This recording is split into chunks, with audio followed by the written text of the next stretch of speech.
Ladies and gentlemen, we are overlooking New York City. We are on the 14th floor of the Ritz-Carlton Hotel in Battery Park, uh, just outside of Brooklyn. And ladies and gentlemen, this is the DCA Redemption Prediction Show. Welcome. I'm Eddie Mack. I'm the lead voice of the CAW Champions League and the Destiny Championship Alliance. With me for this prediction show is the voice and the founder of the Universal Championship Wrestling League, Zahia Morg, VPOC, I'm sorry, VPOC, say hi, VPOC. How y'all doing, everybody? The voice of ZCW, Zahia Morgan, say hi, Zahia. Hi. Um, he was one of the voices of the Vixens Wrestling Federation, but uh, he's also a voice of CCL and the DCA, and believe it or not, was a former contestant on Who Wants to Be a Millionaire. Brilliant Brian Henniger. Say hi to the people, Brian. Thank you very much. I'm honored to be here. This is going to be fun. And we have quite the... Oh. What's up, guys? Hey! Uncle's walked in. How's it going? Glad you can make it. You're literally just in time. The guy walking in, that is that's one of the members of the New Industry Standard, part owner of the Destiny Championship Alliance, and head of talent relations, Malik Brown. You're all hooked up here. You ready to go? Yeah, I am. This is gonna be fun. Um, Malik, I know what happened near the end of Takedown. I Can I expect you to conduct yourself in an orderly fashion this time around? Oh, I don't know what you're worried about. I'm gonna be fine. Zahir, before we begin, I know what happened to you on the last takedown at the hands of Malik. Eddie, just start. Okay. Just start the damn show. Just tell me you're going to conduct yourself in an orderly fashion, and we can begin the show. I will remain as professional as possible. That's all I ask. Yeah, you should. Remember, we're up 14 fights. We don't want an accident. Let's get this going here. We're talking about DCA Redemption, ladies and gentlemen, and we're going to be going over the card, and everything's led up to it, and we're going to pick winners. And we're all going to go have dinner together or something. That's right. We have a standing reservation at the restaurant here called Two West, and I'm told they've got an amazing Delmonico. It's going to be kind of hard for me to eat with my jaw wired shut, or partly wired shut. Yeah, man. That's they have a great lobster bisque too. You can suck that down through a straw. Let's try to. Ooh, lobster bisque. That sounds good. All right, let's get this going, because if we don't start now, we're not going to eat. Yeah. All right, the Rising Star Championship Board. Before we get into this broadcast, the announcement made on the last episode of Takedown. Apparently, this event, DCA Redemption, is going to be conducted. It's going to be a first. It's going to be conducted under CCL Mega Event rules. I mean, we're not the ones that originated it. I believe it was SCAW actually. Every match on the show will have a definite winner and a definite loser. There will be no disqualifications or countouts. That is a DCA first, so. I mean, there's a lot of heated matches going on, so Yeah, board of directors felt like they should do that. Yeah, this is true. So yeah, good call on their part. I mean, they haven't necessarily made a lot of good calls, but that's a good one. All right, let's get to the card. The TLC match for the DCA Rising Star Championship. Ellie Rose, James Storm, and Kieva Andrews will be challenging Trish for that title. Actually, Eddie. Yes, sir. Trish actually lost the title to Kieva Andrews. So Kieva is the defending champion heading in. Alright, so this will technically be Trish's rematch. Yes. Oh, yeah, you're absolutely right. I literally totally forgot that. And we're off and running. Yeah, Of course. Kid won the title a few weeks ago, but pinning Madison Star to win the title on Wildcats. Um, Ellie Rose, Jade Storm, they'll be the other two challengers for the side. And again, it is a tables, ladders, and chairs match. Quite the quite the interesting collection of talent for this one. First for DCA, especially for the Rising Star division. And honestly, it's hard to really predict matches like that because of how unpredictable it really could be. I actually agree with Malik Brown on that. However, if I were to pick a winner in this match, That's kind of what we're here to do. Pick winners and such. I'm putting my money on Trish regaining the Oh, title. here we go. And we're Of course off you to the would, races, Deepak. ladies and Of gentlemen. course you would. Yeah, of course I would. She came to me for help in improving her wrestling skills. And look what happened. Hey, I hate to be the bearer of bad news, Reebok. That is not going to matter in a match like this.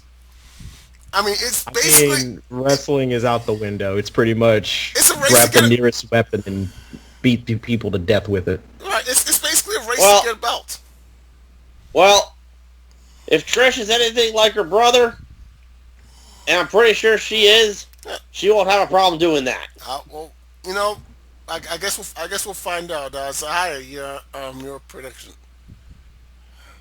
Well, you know, looking at a match like this, you got to really look at the opponents involved. First, you got Trish, who I would assume would have, you know, being a tough upbringing, considering her being the sister of Smokey. You got a woman like Ellie Rose. You call him there, Brian. You got one that I'm really favoring right now, Jade Storm. And then you got this absolute badass of a woman that just came out of nowhere in Kieva Andrews.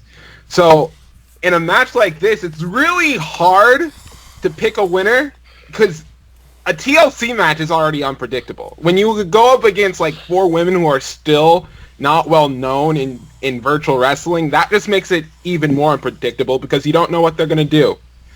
But if I have to pick a winner, I have to go with Kieva. She's been on a roll, and I don't see her stopping anytime soon.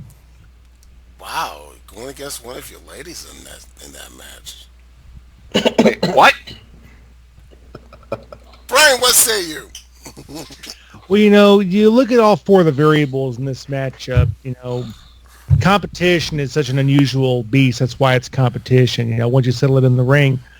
But it's unusual because of the stipulation. It is going to be tables, ladders, and chairs. That takes away, that kind of equalizes the playing field, in my opinion, because you've got four individuals, all of whom are amazingly tough individuals, all four of whom have proven themselves. Now, obviously, my personal predilections towards Ellie Rose. I think she's amazingly beautiful and a great athlete. But Kieva Andrews, in my opinion, is the X factor in this matchup. She's the unknown, as the old saying goes. We don't know much about her in the DCA. We do know, however, that she is fearless. And in a situation like this, in a matchup like this, you can't allow fear into the back of your mind. So, you know what? I'm going to go in that direction. I think Kieva Andrews is going to be your winner. Oh wow! I was actually expecting you to pick Ellie Rose. Oh look, Ellie Rose is a great wrestler. Don't get me wrong; she's a phenomenal athlete, and I of course She's got like no her. chance in hell. Well, that's the thing, though, and I hate to say it against someone who I admire, but in a matchup like this, in a stipulation like this, you have to go with the person who is willing to do anything, willing to put their body on the line, willing to risk life and limb in a situation like this to win a match like this. You got to go with the person who I think has the most willingness to go above and beyond, and in my opinion, I think that's Kieva Andrews. All right, Malik, where you going with it? I will agree that Kieva is an X factor in this match, but crazier things have happened in matches. Usually, big time matches like this is a make or break situation for anybody. And honestly, my money is on Jade Storm. Wow. Mm. I am going to go with Kieva to retain the title in what I think will be an absolutely physical match. Somebody's walking out. Somebody's not walking out. Somebody's gonna win the title, but I, I'll tell you this: somebody's gonna win the title, but none of these four women are gonna be the same after DCA redemption. Absolutely, absolutely. This is going to change all four of them, and not in a good way. Speaking of matches, speaking of before I get to that, I mean, Trisha Smokey's sister, that might be an advantage. Jay Storm might be the dark horse, and there's Ellie Rose who I don't know. I don't know if she can. I don't know if she could take a. I don't know if she could take a metal weapon to the face, and she's probably gonna have to do that quite a few times. And I don't think she's ever taken such a bean like that. But like you said, Malik, crazier things have happened in a match like this. But I like Kieva to. I like Kieva to retain. Speaking of women that might not be the same following this event, Team Ashra, who has just been an absolute terror in the Destiny Championship Alliance, and specifically in the life of Envy. Team Ashra will be taking on. Envy? What about every single woman on the Wildcats roster? That's what I was about to say. Zaya's got a point. This is an excellent point, and Envy, who, for all intents and purposes, got sort of got the ball rolling. She is now in the uh, in the almost impossible position to fix the problem that, in the minds of many, she created. Um, is Team Ashura versus Team Envy in a six-woman tag team match at DCA Redemption. We know Miyako is going to be on Team Envy. Cleopatra Spinks, yes, also will be a part of Team Envy. So do they still? Is Envy the third, or do they still need a third? They still need a third. Envy says that she has a third, but hasn't revealed who she is. They'll be taking on Team Asha.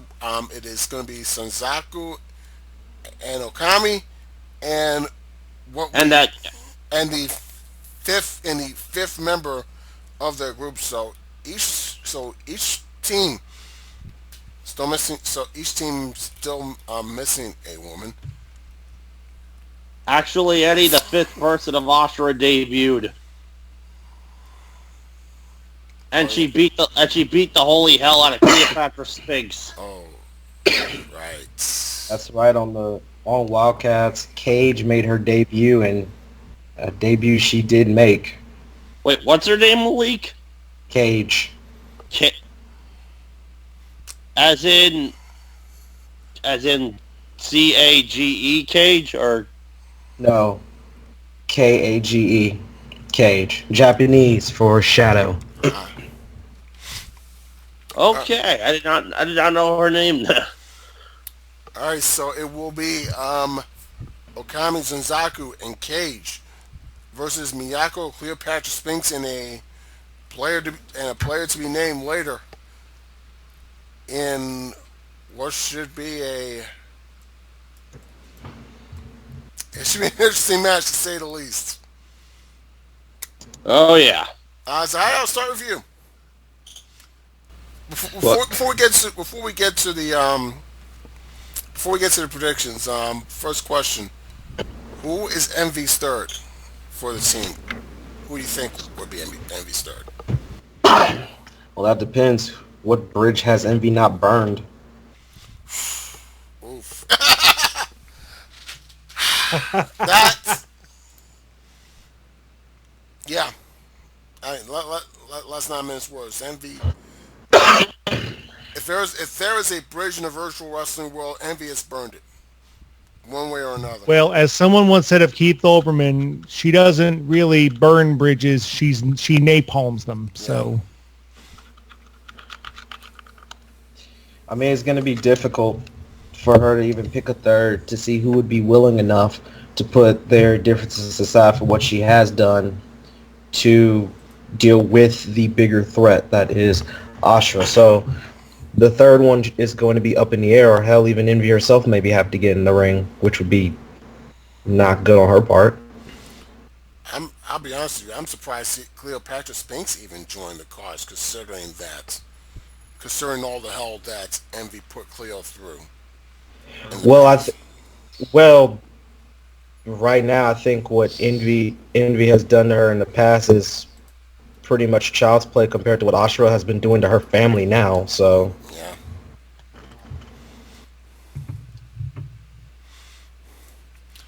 All right, let's go ahead and try and pick. I mean, we don't know who the third is, but we're gonna try and pick a winner anyway. But anybody else with a guess on who the third could be? you know what? If I may jump in here real quick.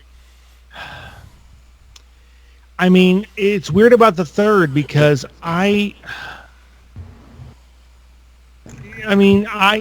that's what makes it so unusual. We don't know who the third's going to be. We don't really have an understanding about who that third's going to be. I mean, and more importantly, yeah, who's crazy enough to get in the ring to face Ashra to begin with? that's exactly what I'm thinking. I don't think anybody is crazy enough to want to face that nutcase. I think it's a long shot, and I don't say this out of favoritism because nothing about this is a favorite, but the only person I would think would be crazy enough to get in there, to be on Team Envy, would be Elizabeth, because over the past month, I mean, even when Elizabeth first got here, she was assaulted. Now, mainly because of something stupid of what I said, but she was a target when she first debuted. Also, given the fact that she is basically the only one here who has had like no prior engagement or relationship with Envy. Yeah, I believe Elizabeth Priest might be that crazy person. You know what? The more you talk, the more sense you make. I think that might be it. Yes, it actually brings up a good point. Well, I tell you what, if it's not Elizabeth, I have two possibilities on who could be the third. Okay. Actually, three. One Malik already mentioned. Envy. I mean, for all the bridges that she has burned, she might have to get in there and do it herself. There's always that possibility. I mean, let's be honest. For all intents and purposes, she created the problem, if you will. She may have no other choice but to step in and fix it. That's possibility number one. Possibility number two. Suzumi Yukamura. We have not seen her in months. Wouldn't redemption be a hell of a night for her to come back? And Absolutely. sort of, I mean, look, in a storybook, in a fairy tale fashion, Suzumi makes her long-awaited return to the ring. She fights off Ashra, and she saves the day for at least today. That's what a fairy tale would be.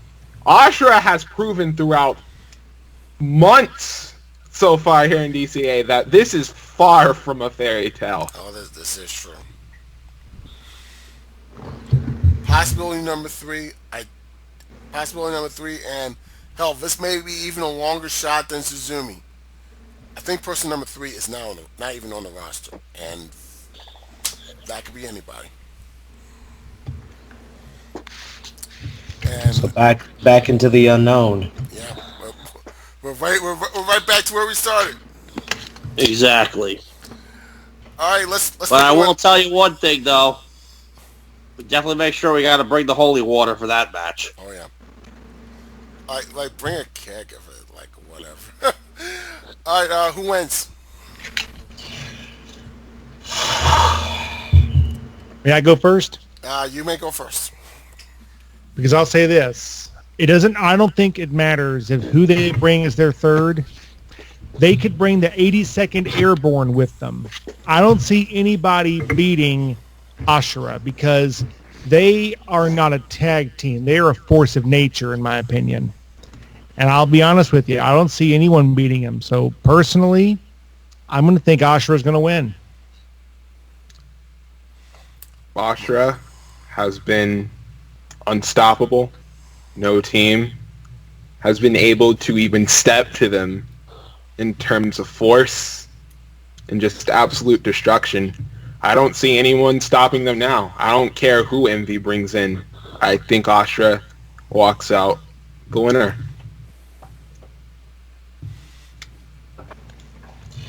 Ashura, hands down. VPAC? Well,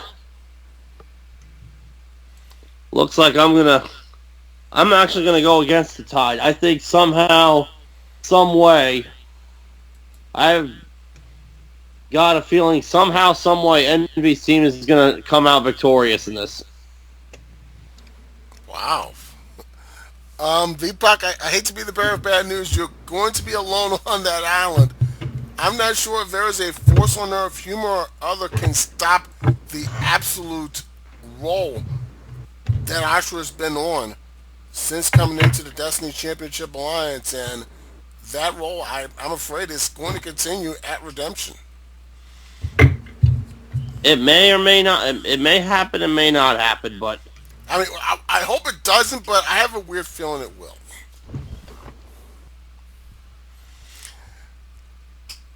All right, on to the next match. Zach Stone will make his return to the Destiny Championship Alliance, former world champion, as he takes on the man that beat him for the world heavyweight title, Zach Starr.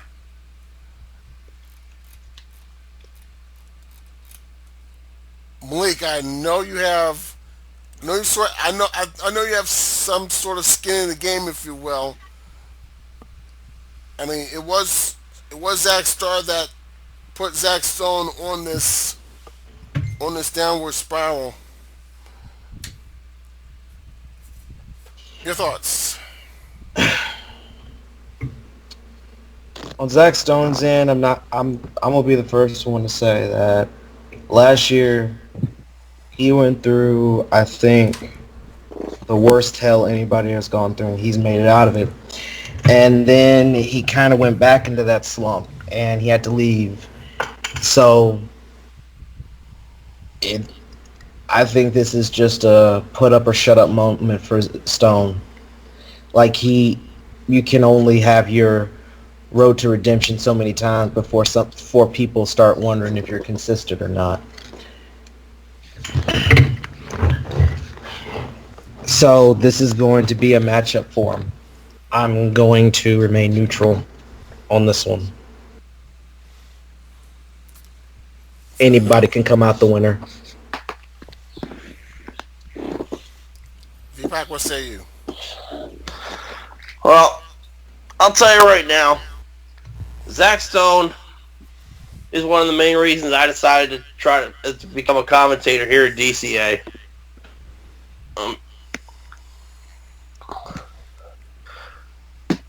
I saw him literally escape probably the worst hell imaginable.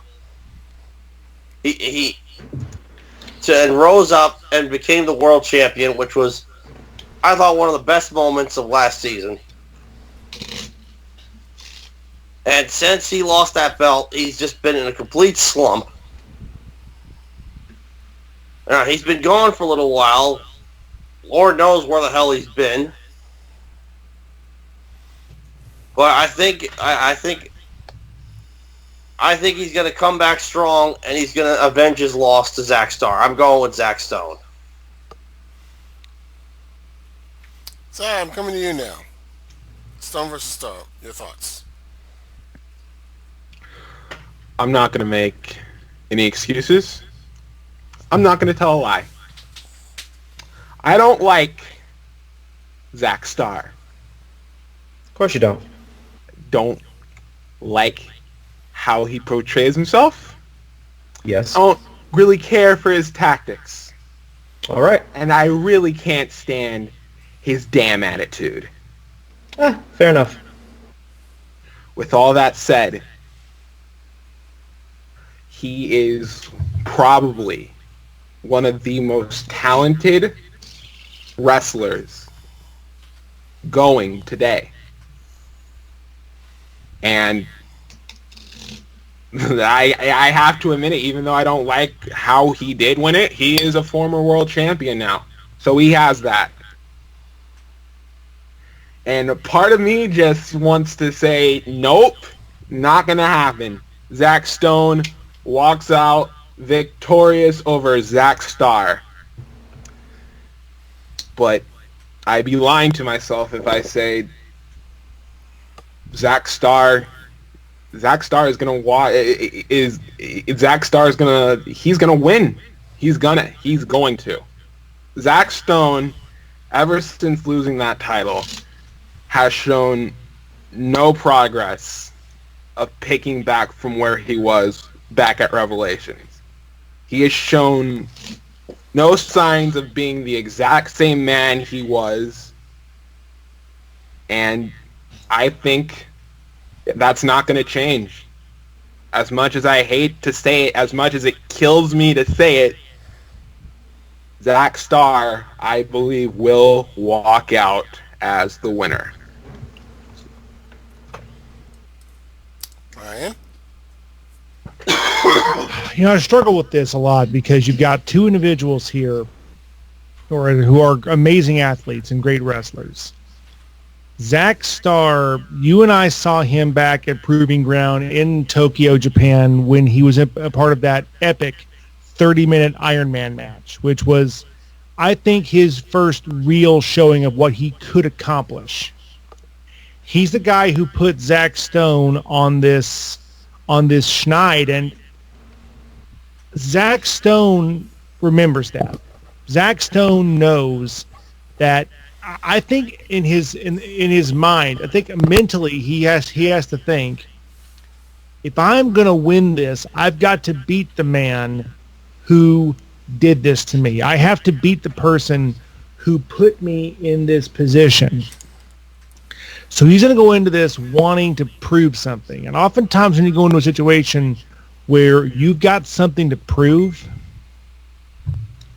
it drives you to do stuff you wouldn't ordinarily do. So I believe in my heart, I personally think that Zach Stone is going to come into this where it's going to be his match to win. And I think he's going to do it. I think Zach Stone has been preparing for this. He's been ready for this.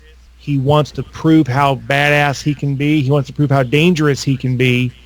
And I don't think Zach Starr knows the monster he's helped create. So I think it's going to go to Zach Starr. I mean, Jamie, I think it's going to go to Zach Stone. There's an old saying. Zach Stone is in a match that he cannot afford to lose.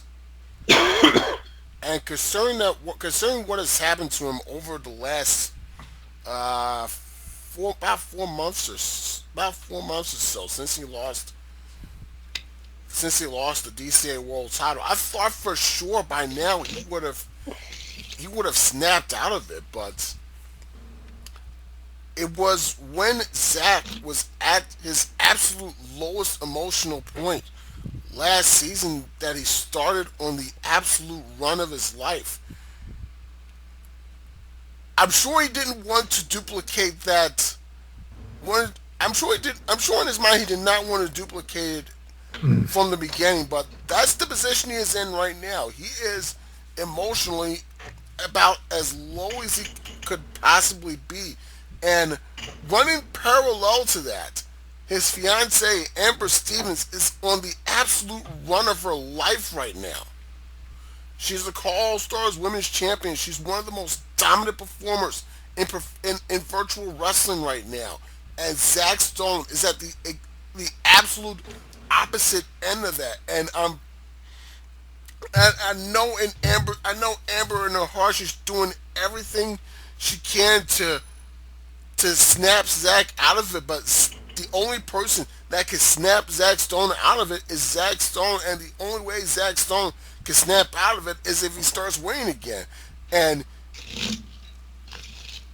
the long journey begins with a single step, and that single step has to be he's got to win a match. He's got to win a big match. I mean, I'm sure he would like to win any match, but if he doesn't win this match against this opponent in Zack Starr, the man that made what he is right now possible, I'm not sure where Zack Stone goes from here. I mean, if Zack Stone loses this, he might be emotionally done. He might be checked out. We may see the last of the Natural Prodigy at a sort of a premier main event level. With that in mind, I think Zack Stone wins. Eddie, if I can kind of say something here, we're just talking about this. You push a person to a certain level. You push that person as far as you push them. One of two things is going to happen. You're either going to break them or you're going to bring something out of them that they themselves didn't even know that they had. That's what we're going to see in this matchup. Sometimes adversity reveals our true character. It does that to any person. And I honestly believe that we're going to see a side of Zack Stone we haven't seen in a very long time, because he knows the hell he's been put through. And to be perfectly frank with you, he's going to take every bit of it out on Zack Starr. Oh, I believe it. And speaking of Amber Stevens, she will be defending the All Stars Women's Championship against Bo Dennis, who has yet to be pinned or submitted. That's right. Any virtual wrestling ring. VPOC, since you have some familiarity with Bo Dennis, I'll let you start. I think we know the answer for this one. Yeah, really. Well, I can tell you right now, Bo Dennis, she has been wanting this match ever since the incident at Rise to Glory. For those of you who aren't familiar with my league, Bo Dennis made her debut at my league's first mega event, Rise to Glory. She won her match, but before the match, she called out Amber Stevens, who was a guest in the crowd. And then after the match, Bo was going to attack her opponent, and then Amber came into the ring and super kicked her in the face. And Bo has been steaming mad about that incident ever since, which is why she came to DCA in the first place. And now she's finally going to go one-on-one with Amber Stevens with the All Stars Women's title on the line. Well, I mean, guys, you all saw what Bo did to Madison Lockhart. Am I right? Yeah. That we did. Yes, we have. She completely obliterated Madison Lockhart. And I call me biased, but very few people have kicked out of her finisher, the Fade of Black. That knee drop brainbuster that she has put so many people away with. So, I think if she hits that on Amber, we're going to have a new All Stars Women's Champion. So, yeah, I'm going to put my money on Bo Dennis. Brian. took the words right out of my mouth because now make sure I understand this correctly. You're saying this. You are saying this right now. Bo Dennis is undefeated. in both Yes. in CAW in both my league and in DCA. So wherever she's wrestled, she has yet to lose a match. Exactly. Okay, that's impressive to me. That is impressive because you got to think of the caliber of competition in all CAW wrestling organizations. The fact that no matter where she has wrestled, she has been victorious. The problem I see here, the longer an undefeated streak goes on, the more confidence sets in a wrestler. That confidence can get you into trouble. And you got to think about it like this. As good a wrestler as Bo Dennis is, she's never fought for a championship before here in the here in the DCA.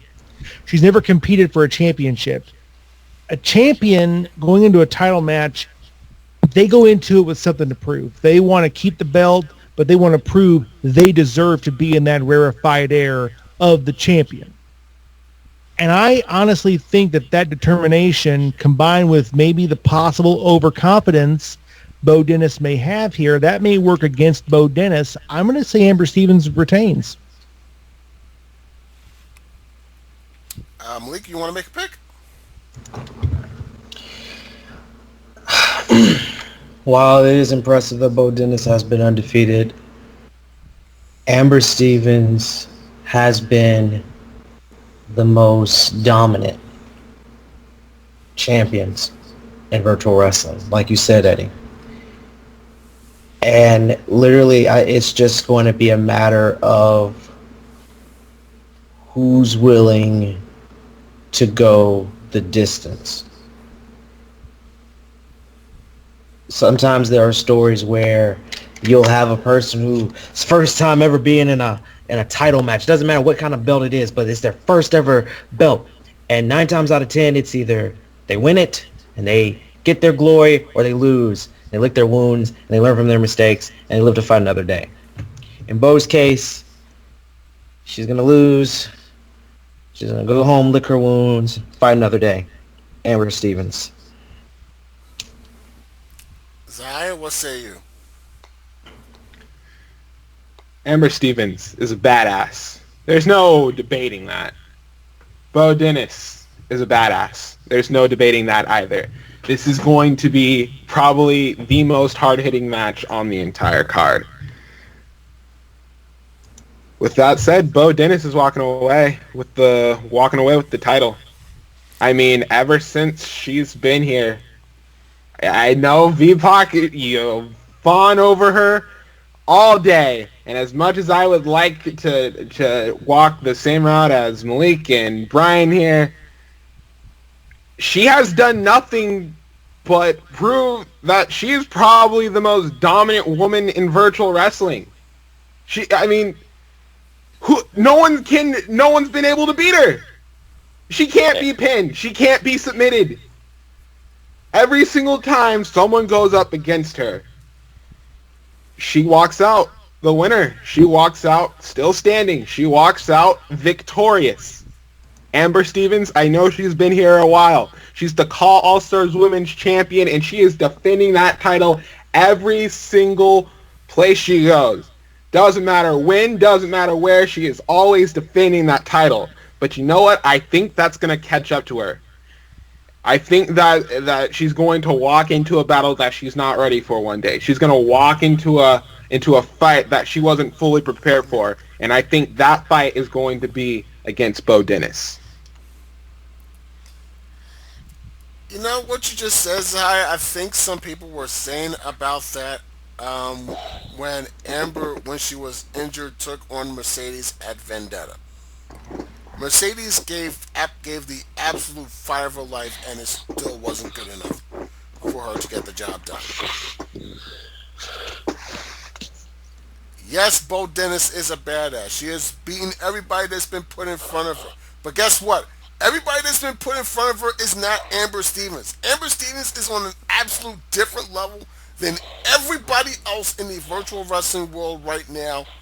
And quite honestly, it's not even close. With all due respect to Bo, she's a great talent. She's earned this opportunity absolutely. She's earned the right to challenge for the title. But guess what? She ain't walking out with the title at DCA Redemption. I got Amber Stevens to retain.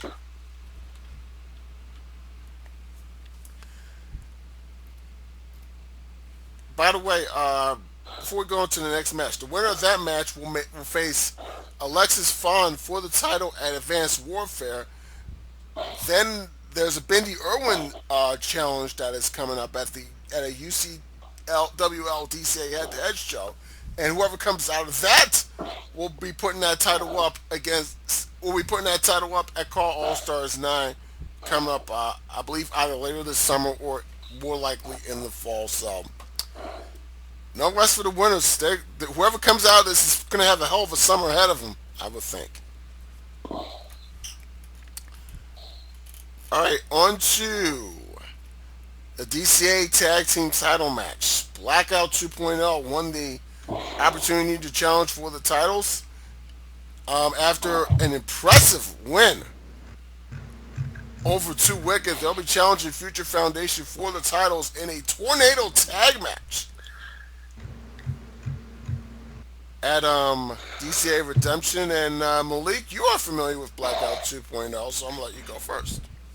Yes, I am. Blackout 2.0. Well, one half of them anyway.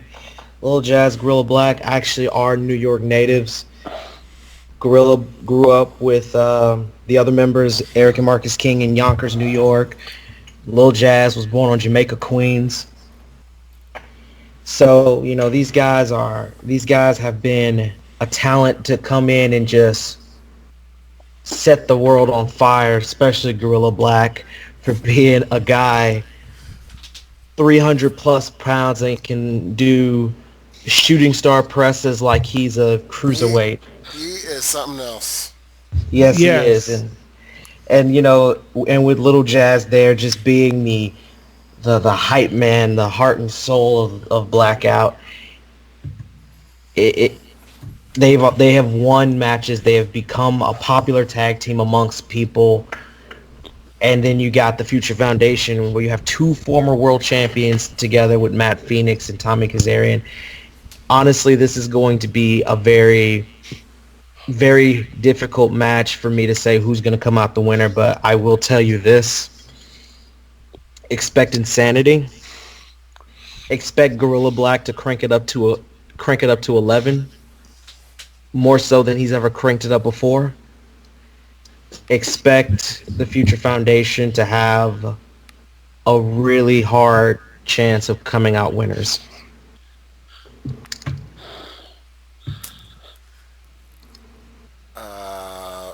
And expect a big man to start flying.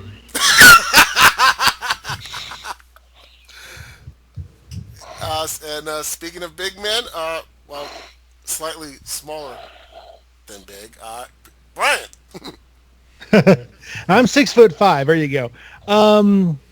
When the Superman movie came out in 1979, you know what the line they used to promote it was? The line they promoted was, "You will believe a man can fly."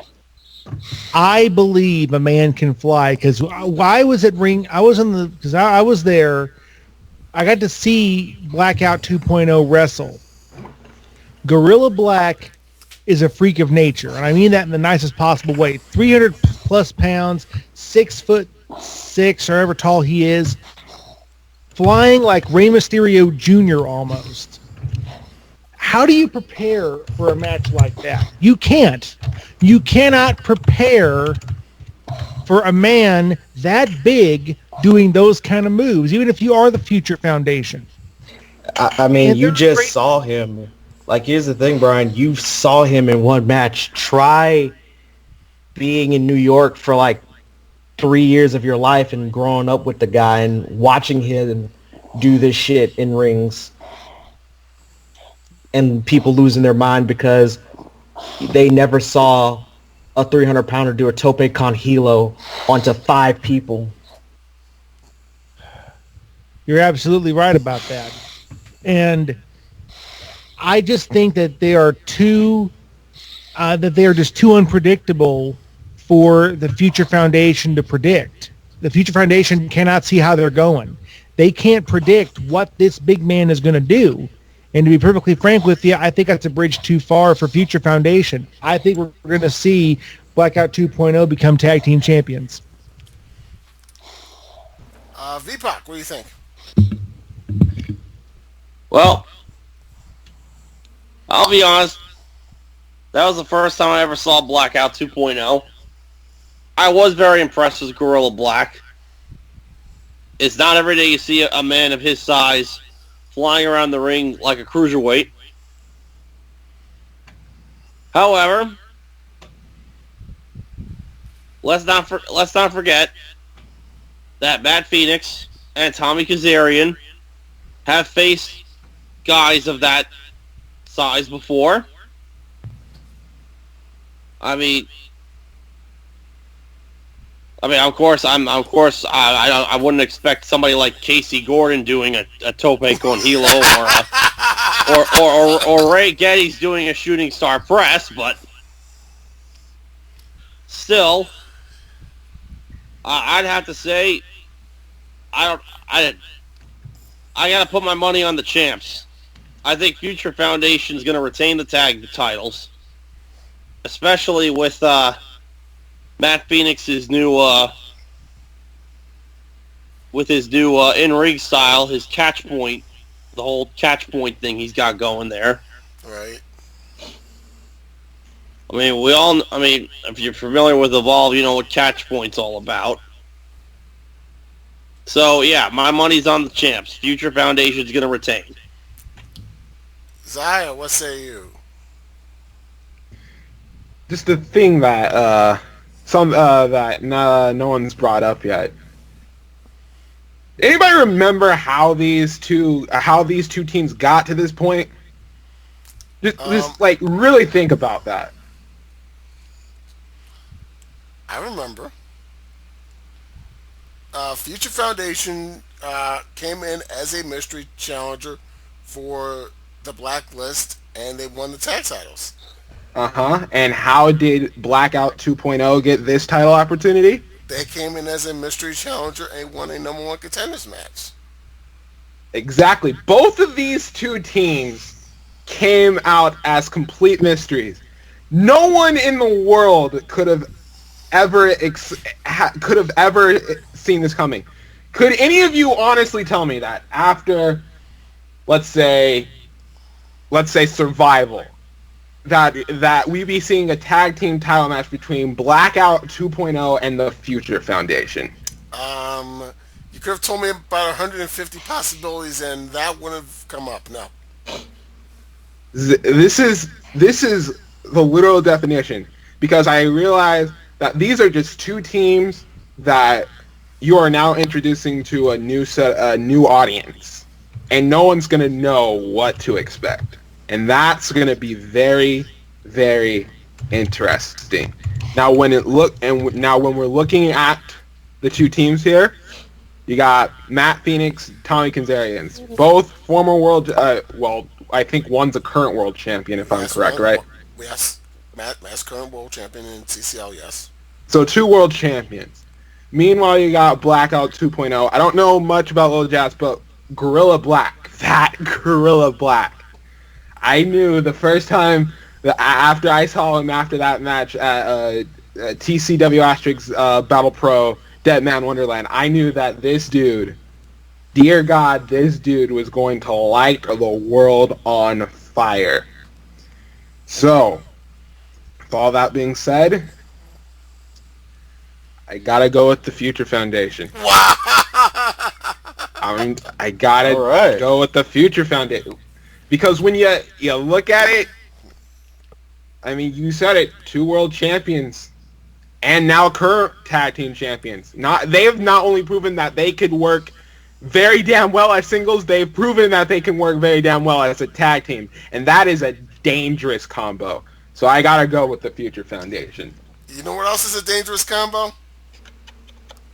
Gorilla Black speed and Gorilla Black size. And that is the X factor in this match. I I love Future Foundation. They're a hell of a team, and they've been a hell of a team for a very long time. They're the longest reigning tag champions in CCL history. But goddamn it, Gorilla Black. he, And it's funny. It's funny because that's always been the MO whenever anybody deals with Blackout. It's always been Gorilla Black is the biggest threat, which has always worked well in their favor because Jazz can always come out of nowhere, catch somebody, and pick up a win or so. So, Gorilla Black is the X Factor. He's also the guy with the biggest target on his back. I mean, can Future Foundation get him down? And once they get him down, can they keep him down? And that's what they're gonna have to do. That's the question that has to be asked, and we're going to find out at Redemption. I love Future Foundation, but I think Blackout wins. I think Blackout wins the titles. Oh. I know. I know. It's one of those. It's not often that. I mean, Eddie, I think you would know more than anyone. I mean, you saw the Future Foundation grow. Yes. The champion in CCL. Yes. But these two just made such an impression. The first time I've seen them in quite some time, and I tell you what, if they win the titles, they're going to hold on to them for a good long time. Exactly. And if Future Foundation retains, they're probably going to hold on to them for a good long time. Yes, Tommy and Matt have been very successful in singles, but don't forget, they've been successful as a team as well.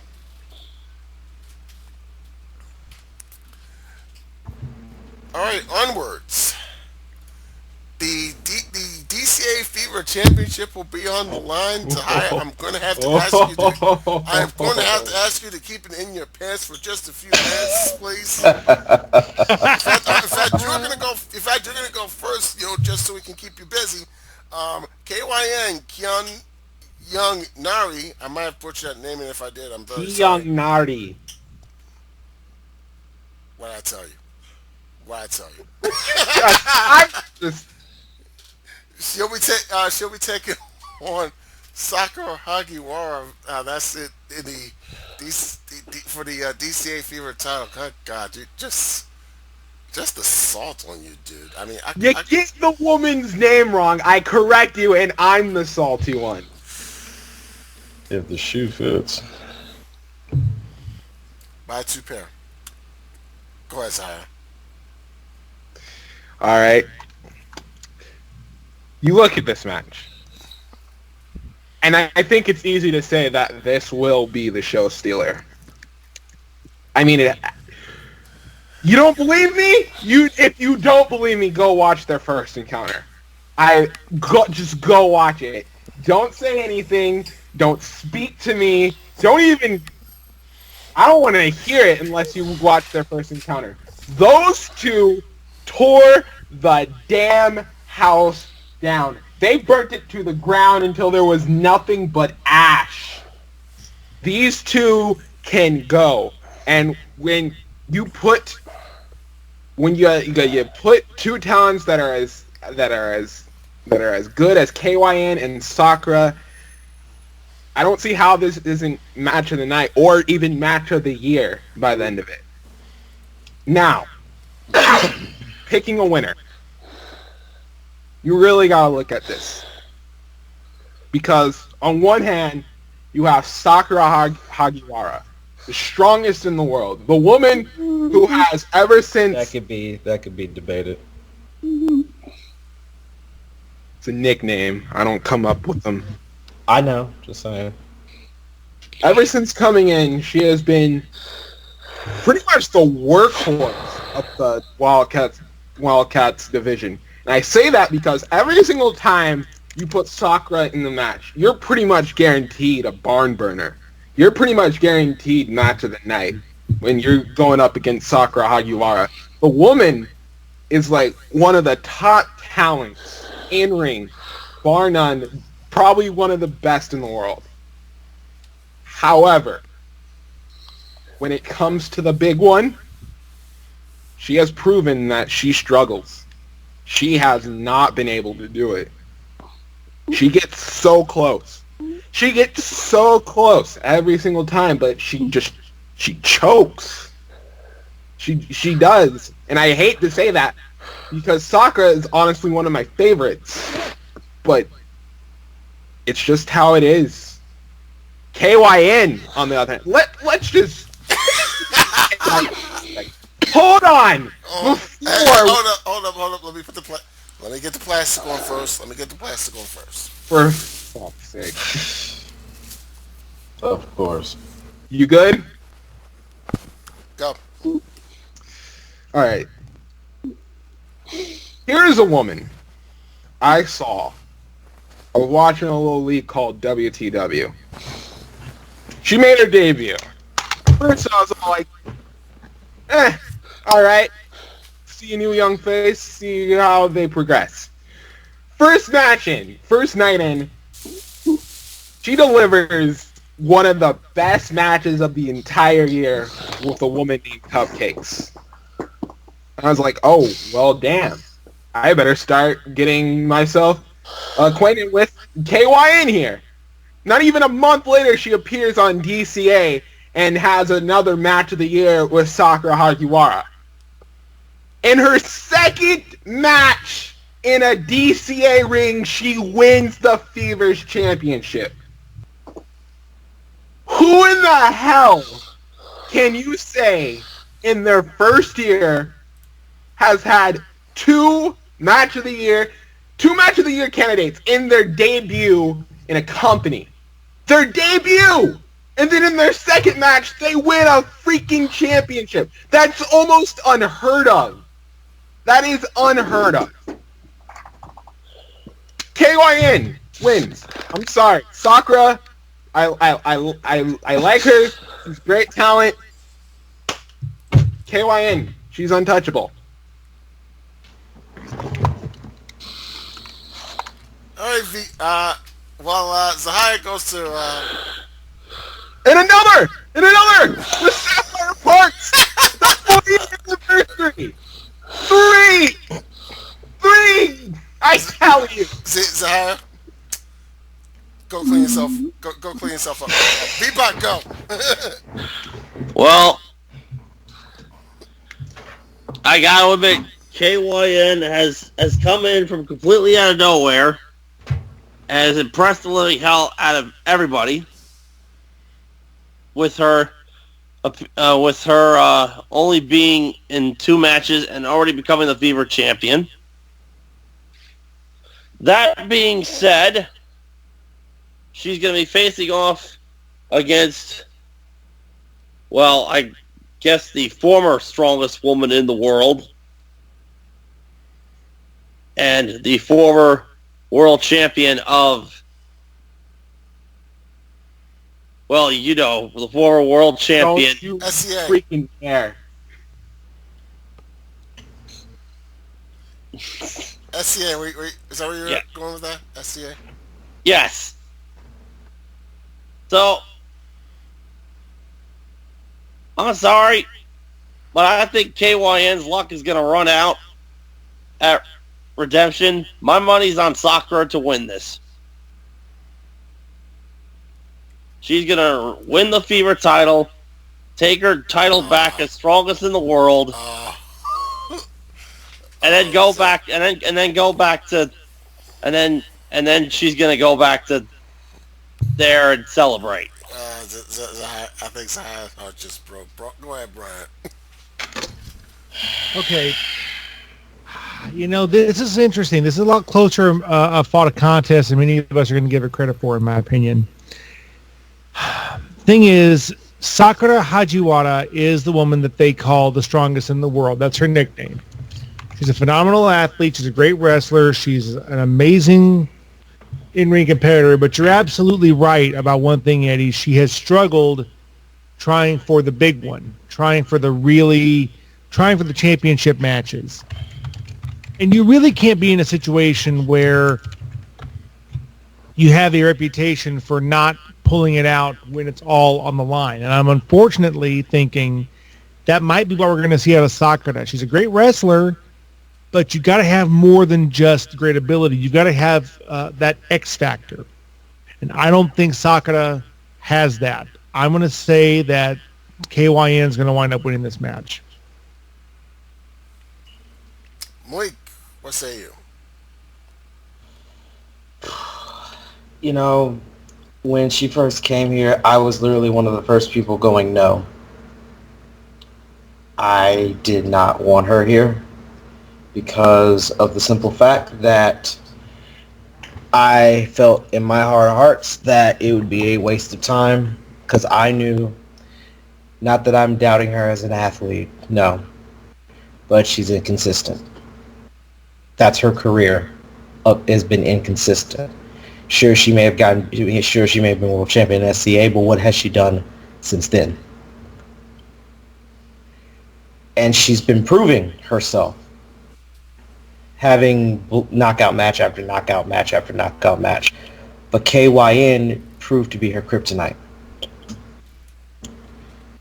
So she's the underdog coming into this matchup. And sometimes a lot of the people love to root for the underdog. And there are times where I feel like I will root for the underdog. It's going to be funny, but I think for once in my life, I'm actually going to agree with VPOC. I say Sakura comes out the winner. I want to touch up on one thing you just said. Sakura, you said, is going in as the underdog. Yeah. Did I hear you? The underdog. She is the challenger for the title. But that's the crazy. Sakura Is the underdog. has been here Yeah. for I think a year now. Sakura has been here for 2 years. For 2 years. And She's KYN has been here for months. She's But been here for months. That's the crazy thing. That's why you should put your money on KYN. The fact that you have to say a seasoned veteran like Sakura is the underdog going up against a rookie like KYN is unfathomable. That just shows you how good KYN really is. I'm sorry, I had to get that out. Uh-huh. Okay, now while you change your pants, Zaya, I'm gonna make my pick. As has been mentioned, Sakura hasn't really won the big match. Please, Zaya, just go change your pants. You're kind of grossing this out. Please.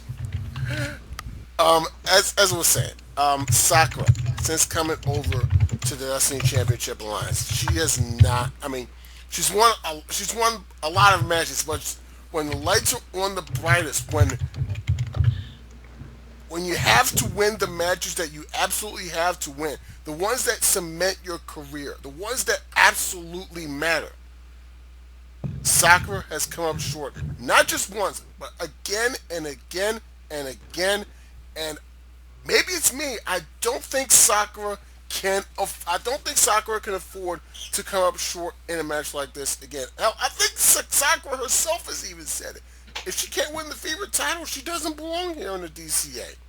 I mean, she has been after that championship since the day she set foot in this company, and she has consistently fell short time and time and time again.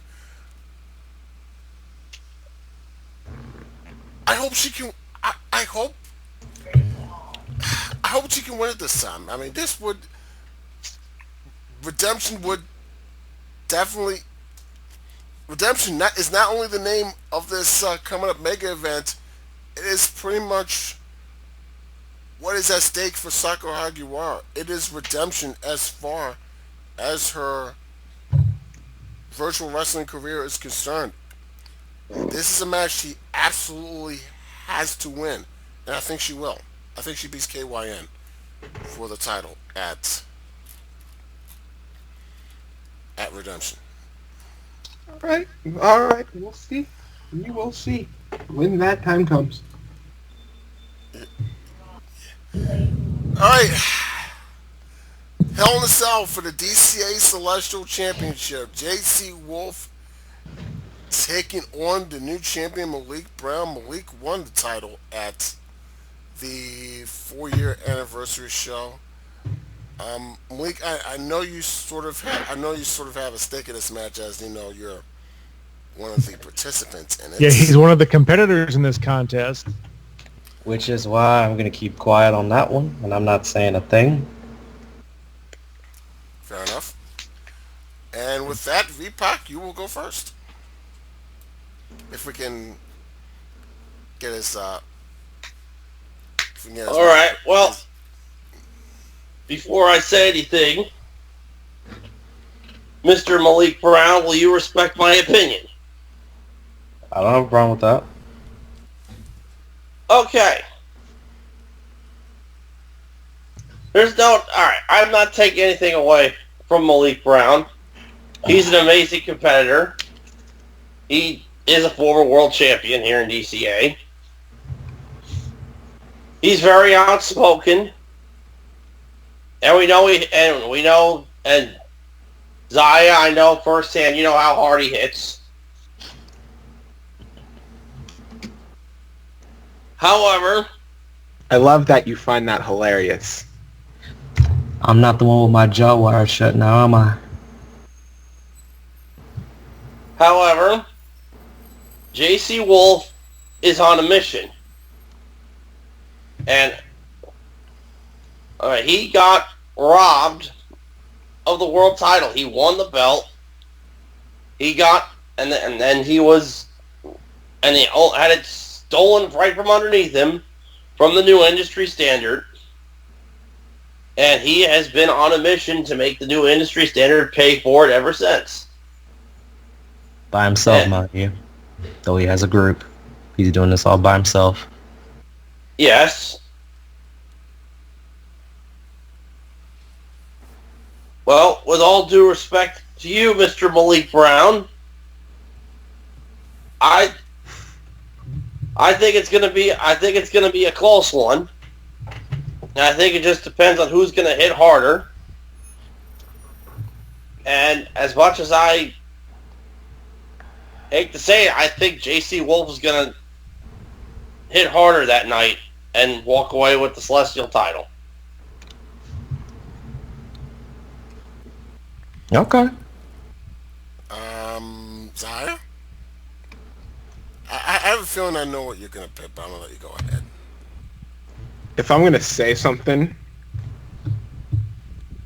I need to be assured that I have the right to speak as freely as I want to when it comes to this match. You absolutely do. I won't hit you this time. No one is going to hit anybody this time around. Zahir, go ahead. Malik, I don't like you. In fact, That's mutual, boy. After all of the bullcrap and all of the suffering that your group has not only inflicted on me, but on my talent back in ZCW, I really despise you. I love you think I'm too, just gonna Zahaya. I think I'll just move to the side of the table right now, if that's okay. Yeah, Oh, Zahaya, I love you too. No, I just don't want to get caught in the crossfire. yeah, nobody's going to swing on anybody. You are an arrogant, outspoken, disrespectful asshole. Thank you. But you've got talent. Thank you. And that hurts to say more than anything else. The truth hurts, Zahaya. Keep You know what? preaching. You're damn right the truth hurts. You know what was also the truth? I fucking respected you. I respected you because you did things your own way. You did things without the help of others. And I'll give you credit. I'll give you credit. You got to this match by yourself. By yourself. But you know what? It's not only you that you've somehow corrupted. You've somehow corrupted yourself. You've corrupted the minds of great wrestlers like Danny Gibbons, like Tyler Parks. Oh, really? Like Smokey. Every single one of them. All respected. And I don't give a damn what you say. You cannot tell me for 1 second. Danny, a multiple time TCW Asterix Women's Champion. Probably one of the most respected women in that locker room. Smokey's been around here for a decade. A freaking decade. You're not going to tell me that no one respected him. You flushed that all down the drain. You. And I want you to realize that. When you created this group, you took away whatever respect that those people had. What those talented wrestlers had. You took that all away. And I hope JC beats the respect into you. And he reminds you what respect really is after he is done beating your ass at Hell in a Cell. That's all I gotta say on the matter. And with that, we go to Brian. Okay. No, you know what, Brian? Since we like to confess to people, Zaya, that was beautiful, man. It really was. It really was beautiful. And I'm sorry you don't get what I'm doing, and you may think in some way that I'm disrespectful because of what I did, or I'm corrupting people's minds, right? I corrupted Tyler Parks. Right, because Tyler wasn't bitter way before I ever got a hold of him and told him what was going on. But that's fine. I understand. You don't like the things I do. You don't like the fact that I brought people in that also have been having problems deep within that little pit of their souls for years. And I brought it out, and that's fine. So I told myself I wasn't even going to get involved in this and make predictions or whatnot, but you know what? This is a match where it really doesn't matter who wins or who loses. What is going to matter, though, who's going to be the one coming out with, who's going to come out mentally still prepared and one's going to come out mentally unhinged. Who's going to walk out? That's the question.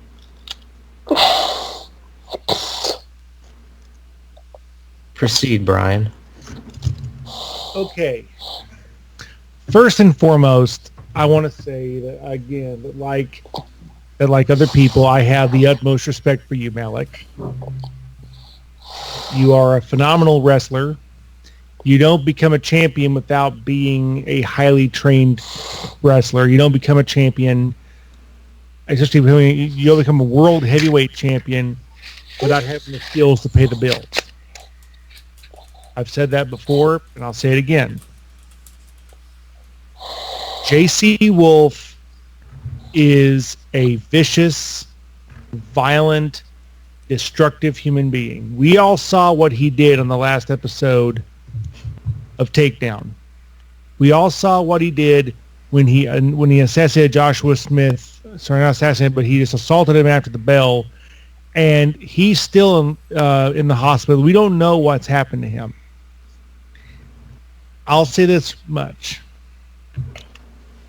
That vicious streak may be enough to score the victory, but you're a former world heavyweight champion. You are an amazing wrestler. And if this just stays, and if this were a straight up wrestling match, Malik, I'd give you the edge. This ain't no normal wrestling match. It's Hell in a Cell. And I hate to say it to you, Malik, and again, I have nothing but respect for you. But that plays into his hands. So, and again, don't take this the wrong way. But in a match of this magnitude, of this particular kind of stipulation, I'm afraid I'd have to go with JC Wolf. And that's just my opinion.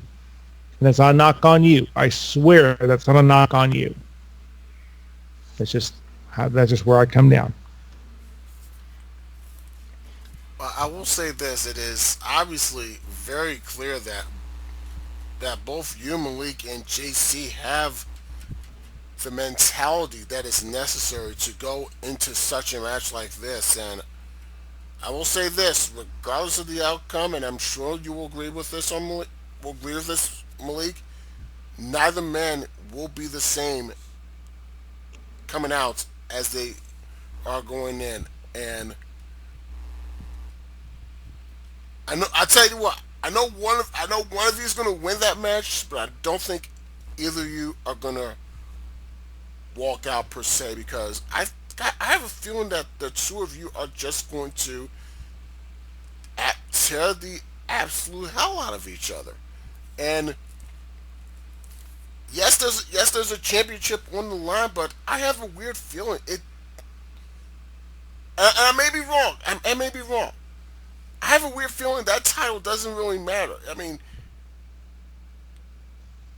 even if there was absolutely nothing on the line, I'm sure the two of you would beat the absolute hell out of each other. For the fact that it's for a belt is an added bonus. My God, this is a coin flip, but I'm gonna go with Malik, and here's why.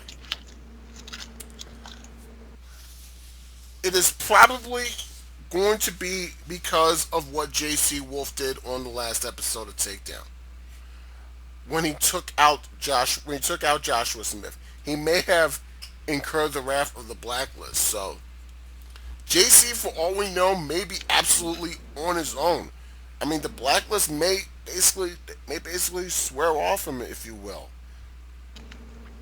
And when it gets down to nut cutting time, if you will, we know the new industry standard is going to be there for you, Malik, in a pinch, if it comes down to that. But It won't. I'm just saying, in theory, if it may come down that it may not, but if it comes down to a moment where the blacklist is going to help JC Wolf in a pinch, the answer to that is no. They're not going to help him. I don't think. Can JC do it on his own? Absolutely. Will JC Wolf do it? I don't think he can. I'm going to go with Malik on this to retain the Celestial Championship. And I know that's not necessarily a popular opinion, but this is a prediction show. Sometimes we don't give necessarily popular opinions. All right, I hope we're all well behaved now. We've gotten ourselves together. The Dragon Sanctuary match. Akira and Lightning will be facing off. Akira, of course, the tortured empress of virtual wrestling, taking on Lightning, and basically it is a 3 stages of hell match. The first fall of that match will be a Flaming Tables match. Holy, yeah, we're right out of the gate. We're starting with a Flaming Tables match. Then it's Yeah. gonna be then it's going to be a last woman standing match, and should it be and should it come down to it, the third and final fall will be a free fall Hell in a Cell match. Yeah, yeah. I want to just throw out a hypothetical. Even Now, if one did win a Flaming Tables match and the other one did win the last woman standing match, how in the unholy hell are either of them going to be able to compete? Nonetheless, be able to walk into a free fall Hell in a Cell match. Dude, now dude, you're gonna have to. Go ahead. dude, I have no idea. Go ahead, Brian. Could someone explain to me what a free fall Hell in a Cell match is? As a matter of fact, I can, since I have called two of them. Basically, it's a it's a scaffold match, but on top of a cell. You're familiar, Brian. You're familiar with a Yeah, scaffold match, right? yeah, coming from East Tennessee, I've seen a few scaffold matches in my day. I've been from the South. Yeah. I've seen a few. Yeah, but yeah, think of that, but on top of a cell. They'll start at the top of the cell, and basically the object is to throw the other person off the top of the cell. My God. VPOC. Kira versus Lightning. Dragon Well, Sanctuary. this one's a real tough one to call. It is. Lightning has been in two of these and has won them both. Akira has never been in one. I mean, we have seen the reign of terror that Akira has completely the reign of terror she's had all over CAW, not just in DCA Right. and in CCL, in Zaya's league, and we know firsthand. Well, I mean, Lightning knows firsthand what Akira is capable of. We were all there in Tokyo for Proving Ground. We all saw what Akira did to Lightning. Unfortunately, yeah. Zaya still has nightmares about it. With that said, Lightning has come back with one purpose in mind, and that is to destroy Akira. Now, I don't know about a Flaming Tables match or the last woman standing match. I know, from what I've been told, Lightning has never lost a free fall Hell in a Cell. Right. And that's the third fall of the match should it come to it, by the way. Akira's never been in one. Right. And but this whole Dragon Sanctuary match, it's the brainchild of Ashura. Am I correct? Yeah, it may more On specifically, yes, more specifically Sapphire, yes. I think you'd be right. Yes. Yeah. Yes, absolutely. More specifically Sapphire, she was the evil, twisted brain behind it, pretty much. I personally think Lightning is going to find a way to overcome the odds. Whoa. I mean, we know Akira is human. We know she can be beaten. Look what happened to Revelations. She was defeated. Vanessa Price defeated her. She can be beaten. Right. Now, to take a quote from a very famous... But look how much it took to beat her, though. I know exactly. I was at Revelations. As I was about to say, to quote a famous movie that Arnold Schwarzenegger was in, if it bleeds, we can kill it. I think Lightning has what it takes to defeat Akira. That's my opinion right there. I think Lightning she's gonna have to dig down deep and give everything she has. But I think she could somehow pull it off and defeat Akira. Wow. Right. Hmm. That is a stunning little prediction right there. Brian, what say you? Akira is the scariest person that I've ever witnessed in the world of wrestling. I've never seen anyone that has her level of viciousness, her level of almost inhuman destruction. And the fact of the matter is, in my personal opinion, I don't think anyone can beat her. But I'll say this. If anyone can beat her, it's Lightning. What really gets me about this is this match, these 3 stages of hell in this Dragon Sanctuary are 3 of the most vicious contests you could imagine. The first one, you got to put your opponent through, not just a regular table, because that's not crazy enough. You know, a solid wood table, that's nothing. We're going to light the table on fire, give you some first and second degree burns, because that's important, right? Oh, sure, yeah. Yeah. Then we have a Texas death match, okay, a last woman standing match, and then if that's not going to be enough, we're going to make them go up onto a platform, essentially 20 foot in the air, and you got to toss them off onto the concrete floor to win. I mean, what's the rematch going to be? Pistols at 20 paces? Is that going to be the rematch? Probably. If it even gets that far. I mean, seriously.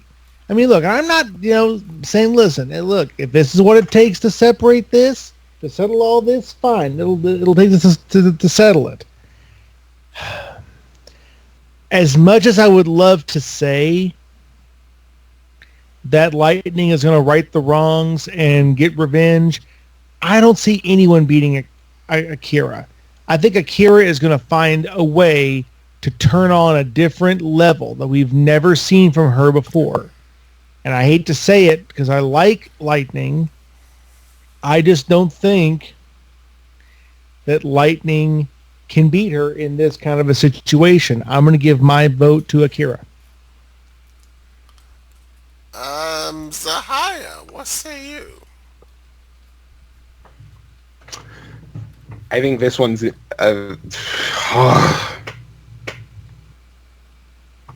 Lightning might have the biggest set of balls out of anyone on this roster to actually take the type of damage she took at Proving Ground and then to return this early. She's got guts. She's got heart. But I think Akira's going to rip all those organs out of her body come Redemption. I think Akira walks... I don't even know if she'll walk out, but she'll win. She will win.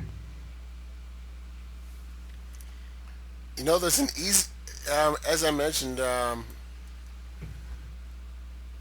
as was mentioned already, Lightning has been in 2 Freefall Hell in the Cell matches. Akira hasn't been in one. There's an easy way to avoid getting into a Freefall Hell in the Cell match. Sweep the first 2 falls. And I think that's what Akira does.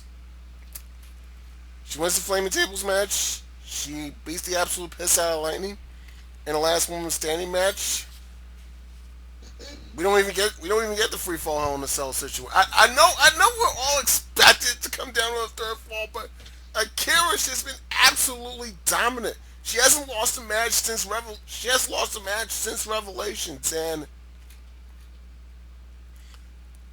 I don't think Akira loses here. I mean, I'm not even sure if Lightning, for all of her efforts, forget Lightning beating Akira. I'm not even sure if Lightning can come close to beating this Akira.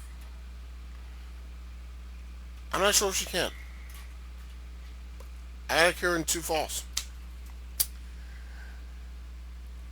But I will say you this. This even though there's a possibility the Hell in a Cell match might not be used, there will be. It will be used for this match. It is probably the most personal match. I'm gonna save that. Let's talk about the DCA World Title. Great D and Great D, the challenger. Smokey, the champion. Um, After the last episode of Takedown, Great D hitting the greatest move of all time on Smokey, the world champion, for the second time in as many weeks. He hit it in the 4th anniversary show. He hit it to end Takedown last a couple of weeks ago. V-Pac, I'm gonna start with you.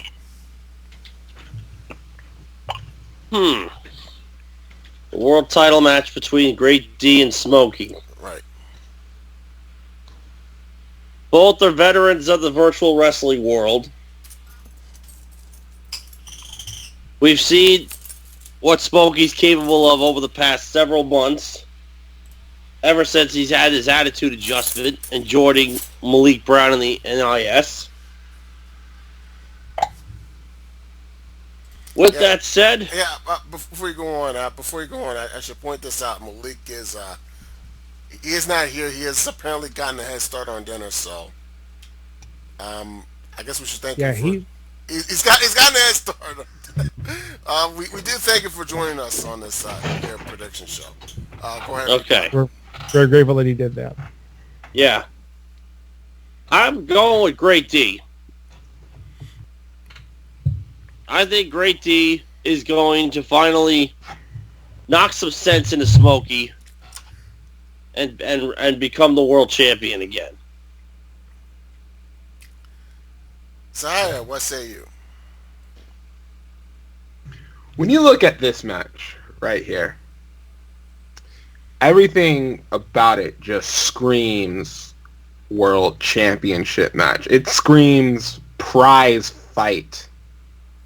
I mean, you got Smokey, probably, I'm going to just say it, most likely the toughest SOB in virtual wrestling today, going up against the Great D, who is, well, he's proven what he says he is, and that is great. When it He is a wrestling professional. That he is.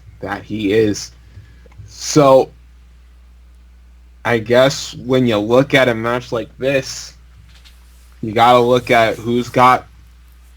I guess you would have to say who has the best wrestling, who's got the most skill, and in my mind, that's the Great D. Smokey, I've seen him for a long, long time, and he is definitely. Take nothing away. He is definitely as talented as they come, but the Great D is something so few people ever come across, just to be so good. So I just got to go with the Great D. He walks out as world champion. Right? You know, I had the great pleasure of sort of being a fly on the wall when you guys were doing that very, very personal interview between the Great D and Smokey recently. That was a pretty intense interview. It was intense. And the one thing I took away from that, if you notice that, Smokey kept making excuse after excuse after excuse, wasn't he? He was talking about how, you know, he wasn't getting respected. No one was showing him the level of respect that he felt he deserved. You know, he said this about the thing and that about the thing and how the Great D was this, that, and the other thing. You know, to borrow a line from Jim Cornette, I'm going to be honest with you. If Smokey had been screwed as many times as he claims, he would have struck oil by now.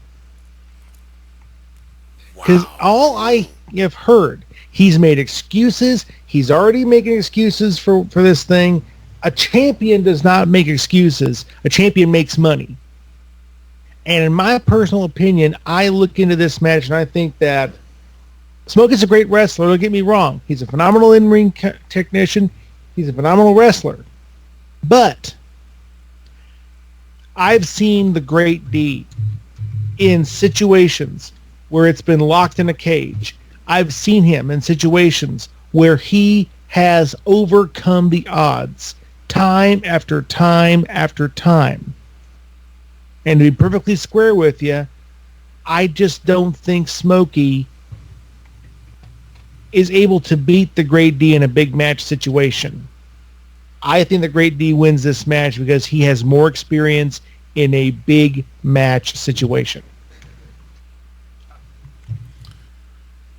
Well, I will say this: they both have big match experience. They've both been around the block. They've both been in the business for a very long time, and I think both of these men have something to prove here in this match. Um, Smokey wants to prove that, despite how he got the world title, that he should be the DCA world champion. I mean, some say, hell, a lot of people say he got it on a fluke, even though he had that right to a rematch. But how he won that title rubbed a lot of people the wrong way, including the challenger.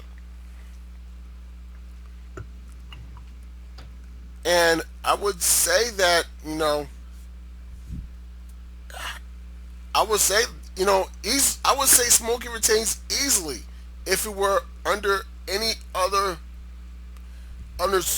circumstance. But you heard the edict from the DCA board of directors. It's no disqualification. It's no count out. Anything goes. And I like to say it favors the challenger, but it doesn't. It favors the champion. It favors Smokey. Can the Great D overcome it? Absolutely. But Smokey's going to have the new industry standard on standby in the event that, he's in a pinch, because that world title, it means everything to them. It means everything to that group. And That title is power. So right now in DCA, I mean, it certainly feels like it. I want to pick the Great D to become the new DCA World Champion, but I can't do it. I can't bring myself to do it. I think Smokey retains.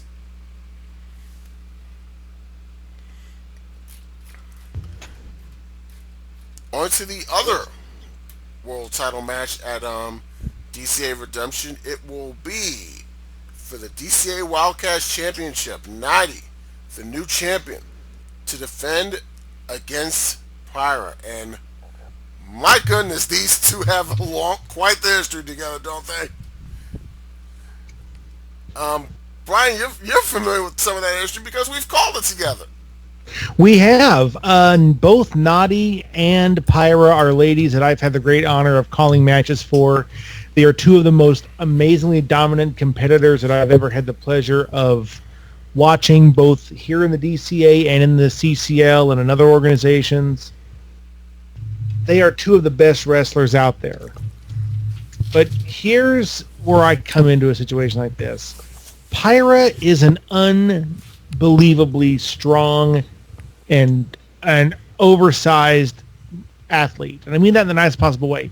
She is a woman among girls, okay? She is a... Brian, are you saying she's not like most girls? She's not like most girls. She is taller than the average woman. She's bigger. She's stronger. And she's got a mean streak. Combine all those things together, you get a dominant female athlete. And in a championship situation, I think she's hard to beat. I think she's going to be the one to win.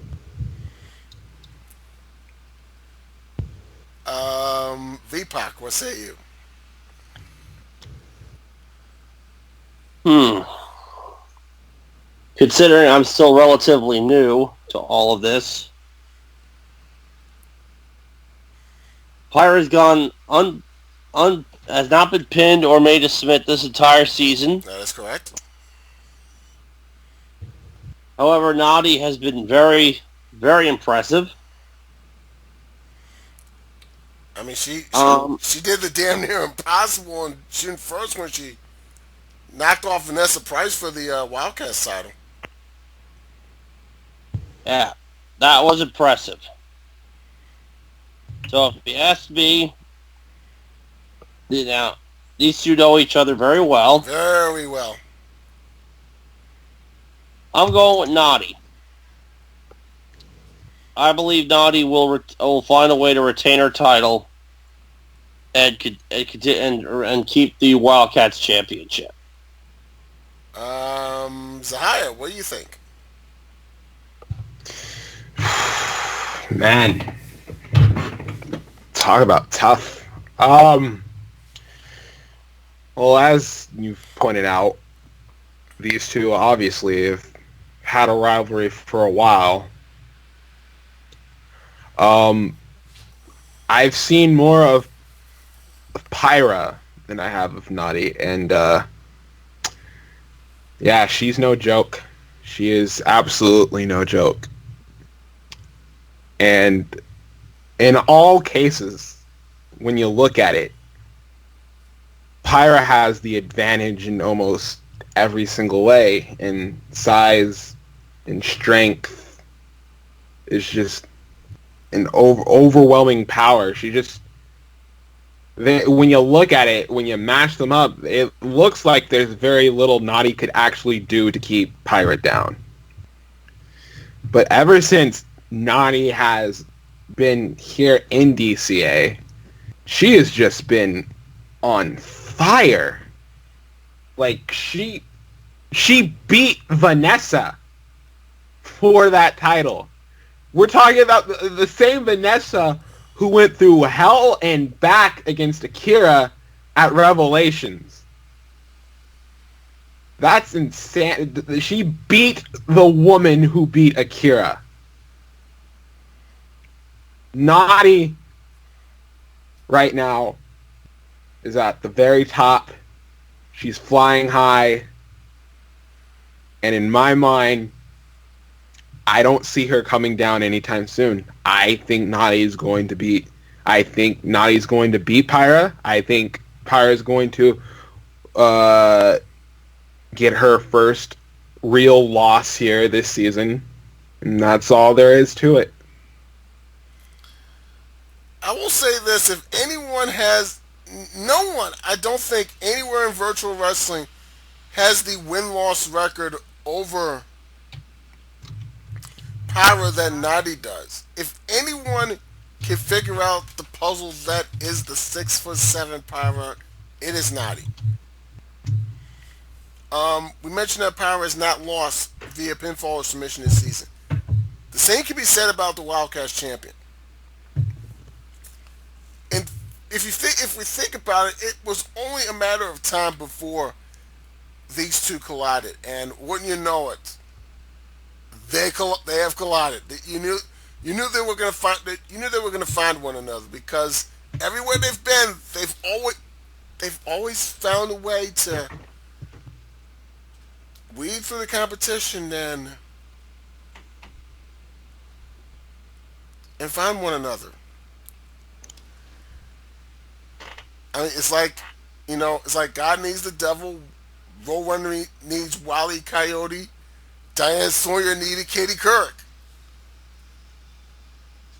That's what Naughty and Pyra are.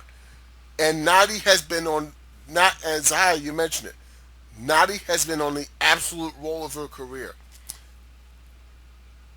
On June 1st, she won the DCA World title. Back on May 6th, she ended Black Widow's 435-day reign as the CCL Women's Champion, the longest in company history. The first woman to hold both championships at the same time. And I bet you, deep down, somewhere, that eats at Pyra. That just eats at her. Right now, Pyra is about the only good news that is going on in the Blacklist. They're falling apart at the seams. Shazim Freya has not been able to find Casey Gordon. Their spiritual advisor Joshua Smith has been taken out. J.C. Wolf has probably disassociated himself with the Blacklist. Neo Demon Revolution, we don't know where they are. was basically it for the group. Is she's about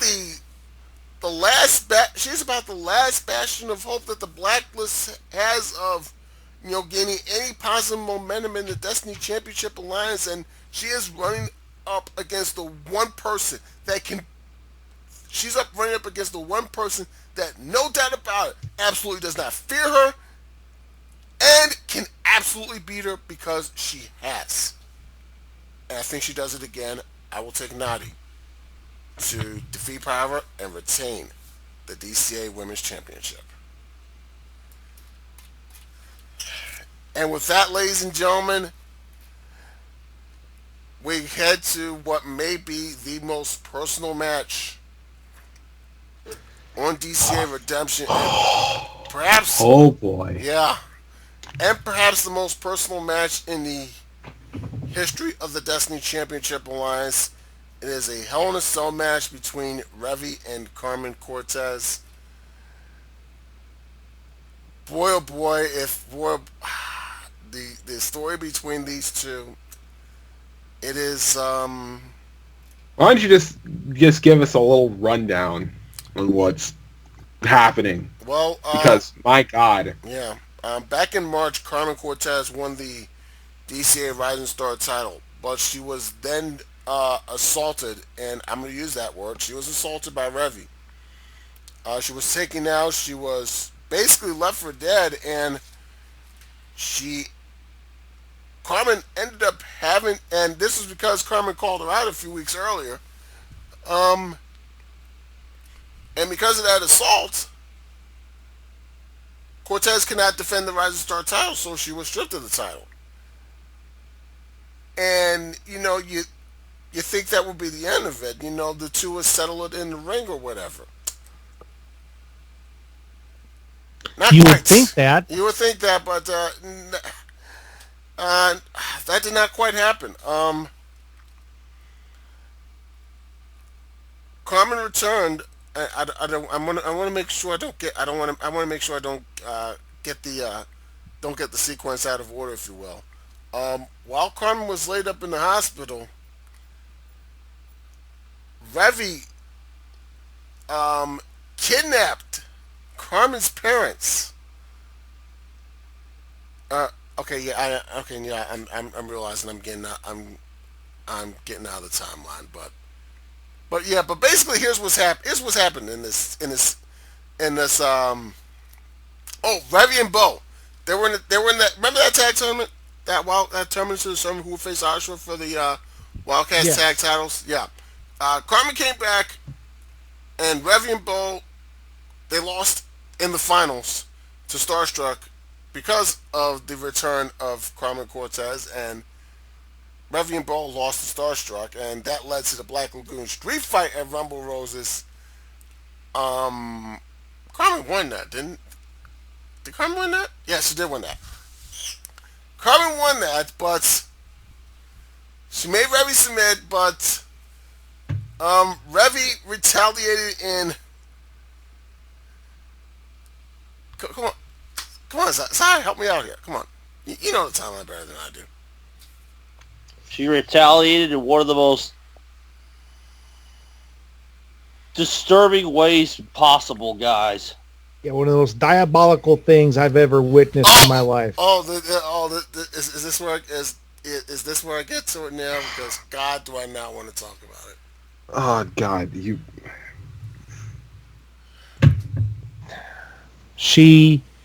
Revy burned down Carmen's house. Yeah, the house she grew up in. The house she grew up in, the house she was born and grew up in, a house that has so much meaning to her, just took a torch to it. She poured gasoline on it and she lit it ablaze. And that was and That was the only thing she did, guys. oh my God, do I not want to talk about it? Yes, No, yeah. Revy sent some masked thugs after Maya and proceeded to have them beat Maya within an inch of her life and with that's after sledgehammers and steel pipes. and that's after Revy kidnapped Carmen's parents. And tortured them. Yeah.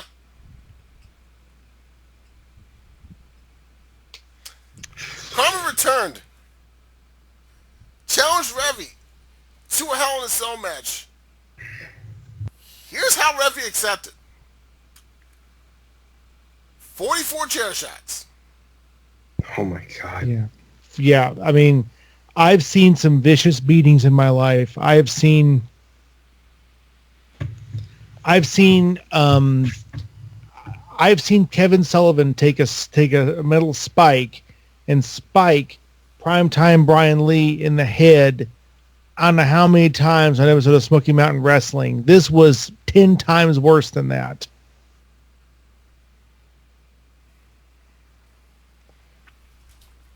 So you've got Revy, who left Carmen's parents and Carmen's best friend for dead.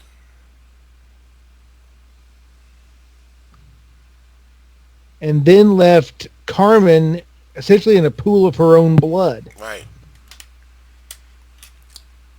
Both Carmen and Revy are under police protection, and it will remain as such until their match at DCA Redemption, which will be in a Hell in a Cell match. And I bet dollars to donuts they tear the Revy's in a maximum security lockup, and quite frankly, that is, if I'm being honest, that is too good for her. Yeah, she ought to be in solitary confinement. I mean, Why is this woman in call again?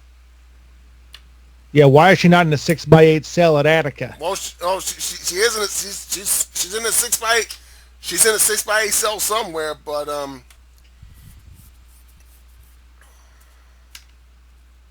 Yeah, and her current location, her current whereabouts have been purposefully kept secret. and here's the thing: Revy likes where she is. She likes being, and she's feeding off it right now, and yet she's gonna be let out to possibly put an end to Carmen Cortez's career and life at DCA Redemption. And quite frankly, I don't like it. I don't like it. No, I I don't. I I personally hope not only, and I want this on record, I hope that not only Carmen Cortez beats the hell out of Revy, I hope she kills her. Yeah, go ahead, at me, people. Come on, Well, fans of Revy. Carmen Cortez for the win. Well, I don't want to see anyone die. I mean, I don't want to see anyone get killed, obviously. I mean, I wouldn't want to go that far. Well, there's that old expression there's that old expression years ago by Mark Twain. I've never wished death upon anybody, but I've read a few obituaries with great comfort. Oh, that's a good line. That is a good line. But here's the story that gets me about this is that and this is a true story, is that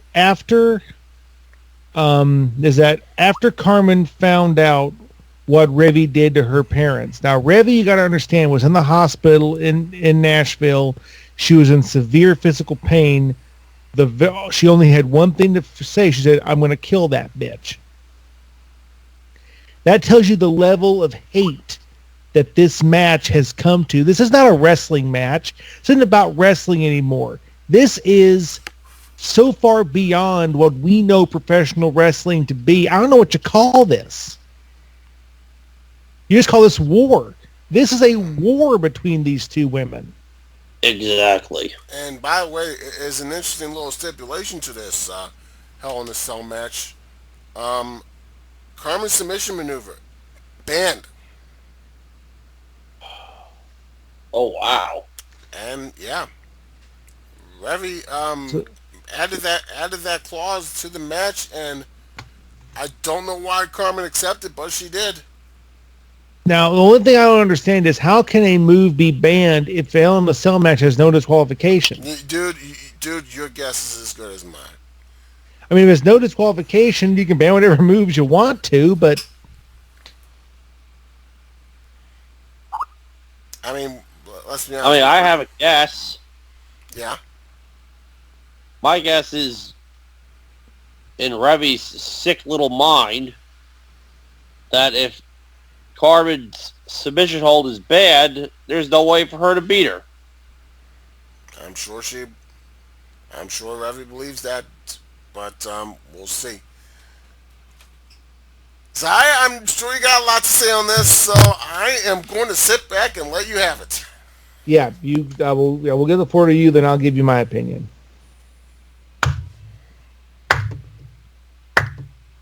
I have to give props.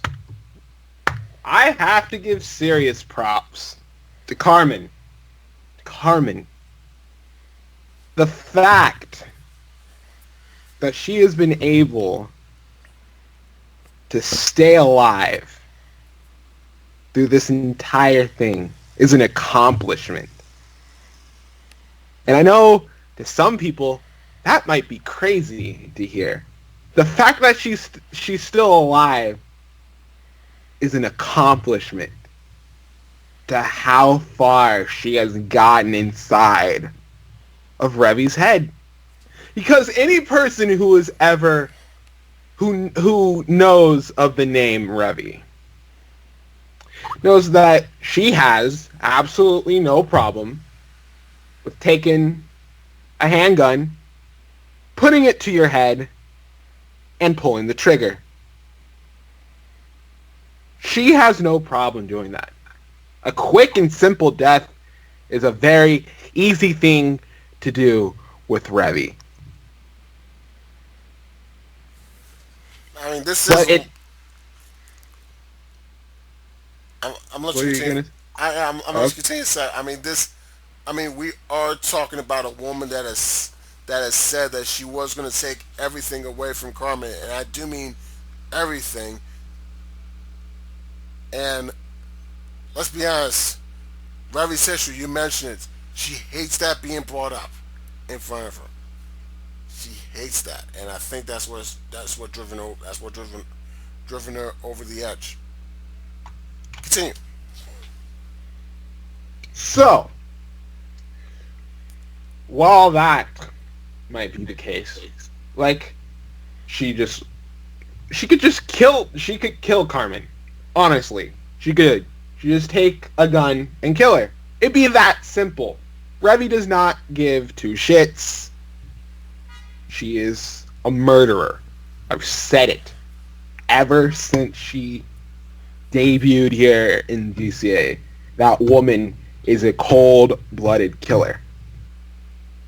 Carmen, though, has found a way, and in a sick kind of sadistic, twisted, and evil way, has found a way inside of Revy's heart. To the point where a simple death is not enough for Carmen in Revy's mind. Her pulling the trigger would be too generous of Revy. The fact that Revy has gone to these lengths means that there's something more that she has planned for Carmen. And Carmen, she has been so lucky. She has poked the bear, and the bear has been so kind. And you know what? She's won a few battles. She won the battle at Rumble Roses. But I'm telling you now, and Carmen, if you are listening, then I suggest you listen good. Because I don't like saying this. A part of me likes saying this. No part of me likes to see a human being objected to this. But come redemption, your luck runs out. And that's all I'm going to say. Well, I've already made my predictions, and I will simply say I will respectfully disagree with that, and I will leave it at that. And with that, we thank you for joining us. Would you like to hear my prediction? I thought you gave one. You did not? No, I didn't. Not yet. Go ahead, Brian. Oh, I'm so sorry. It's okay. Hey, you're like me. You want to get to dinner. I understand. Yep. Anyway, I'm just going to say this. This is not going to be a wrestling match. I mean, a wrestling match has rules. A wrestling match has certain codes that you follow. This is not none of that. It doesn't have to be. This, ladies and gentlemen, is going to be war. This is going to be war. And to be perfectly honest with you, there is not going to be a winner. There's going to be a survivor in this match. You push somebody far enough, they will push you back. I don't think Revy knows what she has gotten herself into. I don't think she is aware of what she's done. To be perfectly honest with you, I think that we are going to see a side of Carmen Cortez we've never seen before. And I honestly don't think that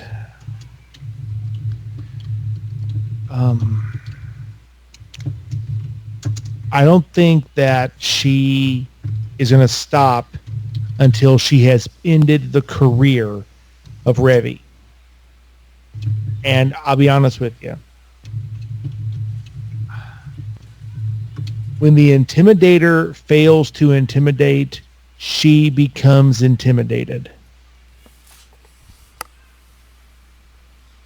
And I'll be honest with you. She doesn't know what she's gotten herself into. And I'm going to say it. Revy's going down. Carmen is going to beat her. She's going to take her out. And I just hope this settles it because I'd hate to see what a rematch would look like. I know. It's hard to say about the. It's definitely hard to say about this match, Brian. Exactly. Now that's all the predictions. Just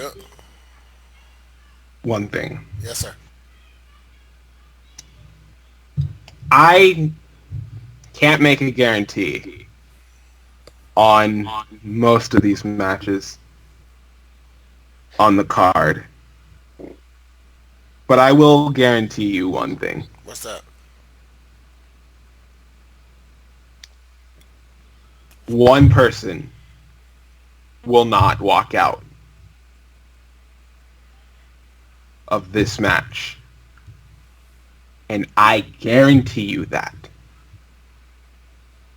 That is a promise I am making to you right now. Win or lose, after that bell's rang, someone is not walking out.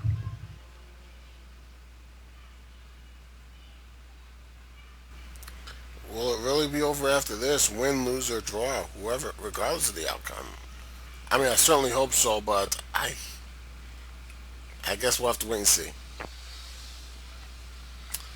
And with that, ladies and gentlemen, we thank you very much for listening to the DCA Redemption Podcast. We hope you enjoy Redemption, which is coming up on Friday, June 23rd.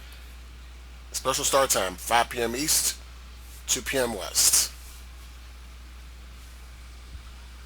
For Zahia Morgan, VPOC, Brian Henniger, Malik Brown, I am Eddie Mack. Thanks for listening.